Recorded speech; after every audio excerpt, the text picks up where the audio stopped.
नमस्कार, मैं कमल आग्ने भारत गौरव कार्यक्रम में आप सबका स्वागत है।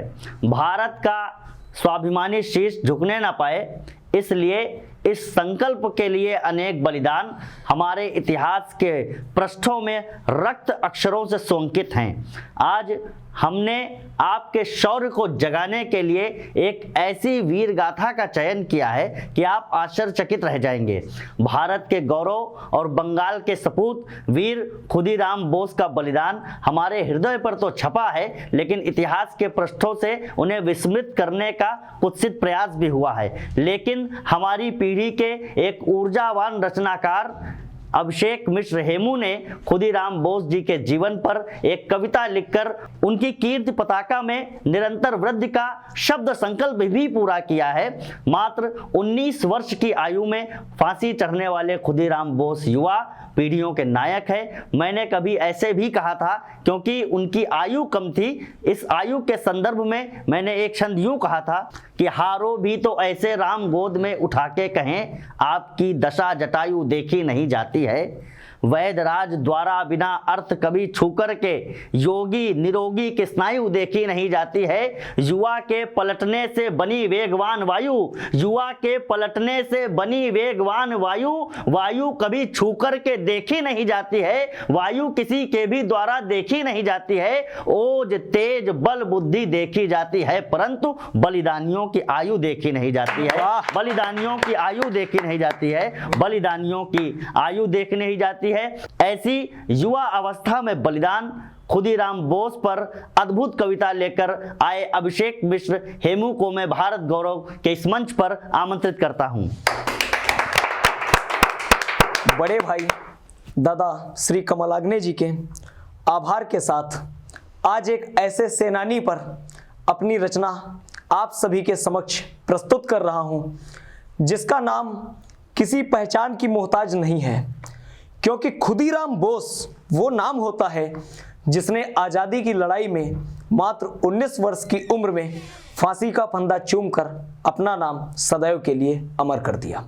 बलिदानों की सूची भी जिन पर आश्रित कर जाती है, वाह, जिसकी शहादत देशभक्ति को परिभाषित कर जाती है, बहुत अच्छे, जिसके फांसी पर चढ़ने से गर्व से फूले भारतवासी और गुलामी में रहने की आदत भूले भारतवासी, जिस बलिदानी की कथा लिखो तो कथा अमर हो जाती है, जिसकी राष्ट्र भक्ति पर गर्वित भारत मां हर्षाती है, उस बलिदानी पर कुछ कहने की क्षमता लेकर आया हूं भारत के लाल खुदीराम पर कविता लेकर। वाह वाह वाह वाह वाह वाह वाह वाह वाह। पश्चिम बंगाल में एक सूरज 3 दिसंबर उदय हुआ। पश्चिम बंगाल में एक सूरज 3 दिसंबर उदय हुआ। 1889 मिदनापुर में खुदीराम का जन्म हुआ। 1889 मिदनापुर में खुदीराम का जन्म हुआ। अंग्रेज गुलामी का पर्दा स्वतंत्रता पर डाले थे, पर खुदीराम बचपन से ही आजादी सपने पाले थे। पर खुदीराम बचपन से ही आजादी सपने पाले थे। भौं तानकर आंख चढ़ाना खुदीराम का तेवर था। गर्म लहू से भरी सिराएं उनका यही कलेवर था। आजाद हिंद भारत का सपना सर पर चढ़ता जाता था। ब्रिटिश हुकूमत देख देख कर क्रोध भी बढ़ता जाता था। कक्षा 9वीं तक पढ़े, मात्र खुद को रोक नहीं पाए। आगे बढ़ते कदमों को भी वापस टोक नहीं पाए। तत्पश्चात पढ़ाई छोड़ी, आकर के 2 टूक खड़े और स्वदेशी आंदोलन में आकर आगे वाह वाह वाह। और स्वदेशी आंदोलन में आकर आगे कूद पड़े। तभी वायसराय करजन ने एक यहां फरमान सुनाया। मन में पलते अंग्रेजों के वो काले अरमान दिखाया। बोला भारत की छाती को धीरे धीरे काटूंगा, सर्वप्रथम बंगाल को उसके 2 टुकड़ों में बांटूंगा। सर्वप्रथम बंगाल को उसके 2 टुकड़ों में बांटूंगा। पर बंग विभाजन का विरोध जमकर हुआ था भारत में, उसमें भी शामिल खुदीराम थे। आगे आगे लश्कर में 28 फरवरी 1906 को अंग्रेजी सैनिक आए थे। गिरफ्तार किया था खुदीराम को, मन में ही मुस्काए थे। सोचा बोस को पकड़ लिया है, क्रांति यहीं रुक जाएगी। क्रांतिकारी जनता भारत की अब सम्मुख झुक जाएगी। पर खुशियों को उनकी खुदीराम सदमा देकर निकल गए। अंग्रेजों की खुली आंख को चकमा देकर निकल गए। वाह वाह, अंग्रेजों की खुली आंख को चकमा देकर निकल गए। अंग्रेज दिनों दिन भटक रहे थे खुदीराम को पाने को। दादा, हाँ, अंग्रेज दिनों दिन भटक रहे थे खुदीराम को पाने को, चुपके से मिल जाने को निज कायरता के छिपाने को, चुपके से मिल जाने को निज कायरता के छिपाने को। 2 माह पश्चात पुनः वे अंग्रेजों के हाथ लगे। 2 माह पश्चात पुनः वे अंग्रेजों के हाथ लगे। पर लक्ष्य हृदय के भीतर बैठा केवल तन के साथ लगे। पर लक्ष्य हृदय के भीतर बैठा केवल तन के साथ लगे। कितना भी मारे धमकाए नहीं तनिक भी घबराया। 16 मई को हुई रिहाई पुनः शेर वो बाहर आया। 16 मई को हुई रिहाई पुनः शेर वो बाहर आया। बाहर आकर अंग्रेजों पर क्रोध बहुत ही भारी था। क्रोध पे अपने धैर्य न रखा, मन का वो खुददारी था। वाह वाह वाह वाह वाह। क्रोध पे अपने धैर्य न रखा, मन का वो खुददारी था। 6 दिसंबर 1907 को बंगाल गवर्नर ट्रेन में जाते। नारायणगढ़ से ट्रेन गुजरनी। बोस वहां पर बैठे आगे। सोचा आज गवर्नर आए उसको सबक सिखाऊंगा, ऐसा हमला करूंगा उसको जीवन याद दिलाऊंगा। सोचा जैसे किया भी वैसा, सोचा जैसे किया भी वैसा। दृश्य बड़ा विकराल हुआ, जैसे मानो खुदीराम ही उस अफसर का काल हुआ। जैसे मानो खुदीराम ही उस अफसर का काल हुआ। जैसे तैसे चोरी छुपके गवर्नर बचकर निकल गया। राम भरोसे जान बचाई, जान बचाकर निकल गया। वाह वाह। राम भरोसे जान बचाई, जान बचाकर निकल गया। लेकिन जज किंग्सफोर्ड का, सेशन जज किंग्सफोर्ड का अत्याचार भी जारी था।